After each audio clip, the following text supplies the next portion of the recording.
Hello friends, welcome to EVS English. और kinds of adjective के अंतर्गत आज हम बात करेंगे इंट्रोगेटिव एडजेक्टिव्स की, यानी कि प्रश्नवाचक विशेषण की। तो आइए अब हम समझते हैं कि प्रश्नवाचक विशेषण कहते किसे हैं।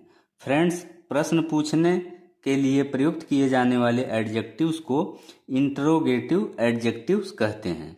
तो ये हो गया इंट्रोगेटिव एडजेक्टिव्स की डिफिनीशन। अब हम बात करेंगे नेक्स्ट पॉइंट की।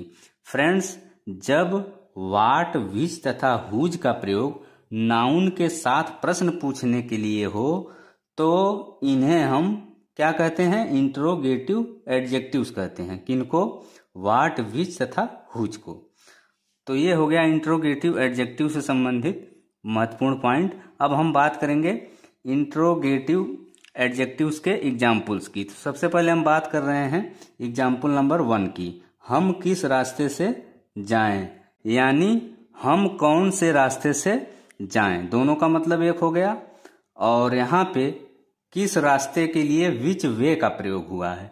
तो यहाँ पे विच का प्रयोग किसके पहले हुआ है? वे के जस्ट पहले हुआ है या वे के साथ हुआ है? वे यहाँ पे क्या है? नाउन है और वे का मतलब होता है रास्ता। तो इसलिए विच का प्रयोग यहाँ पे इंट्रोगेटिव एडजेक्टिव के रूप में किया गया है। अब हम बात करेंगे एग्जाम्पल नंबर 2 की। यह किसकी घड़ी है, यानी हुज वॉच इज दिस। तो यहाँ पे किसकी के लिए हुज का प्रयोग हुआ है और हुज किसके साथ प्रयुक्त हुआ है, या हुज का प्रयोग किसके जस्ट पहले हुआ है? तो हुज का प्रयोग वॉच के साथ हुआ है या वॉच के जस्ट पहले हुआ है। तो वॉच यहाँ पे क्या है? नाउन है और वॉच का मतलब होता है घड़ी।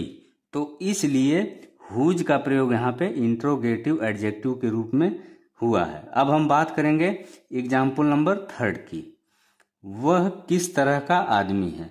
लास्ट में प्रश्नवाचक चिन्ह, क्योंकि इंट्रोगेटिव सेंटेंसेस के लास्ट में प्रश्नवाचक चिन्ह जरूर होता है। तो वह किस तरह का आदमी है, यानी what manner of man is he.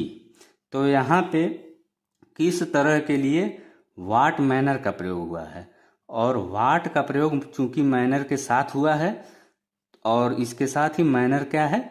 Noun है। तो इसलिए व्हाट का प्रयोग यहाँ पे इंट्रोगेटिव एडजेक्टिव के रूप में हुआ है। तो फ्रेंड्स, ये था आज का वीडियो। अगर वीडियो आपको अच्छा लगे तो वीडियो को लाइक करें, शेयर करें, साथ ही चैनल सब्सक्राइब करना न भूलें।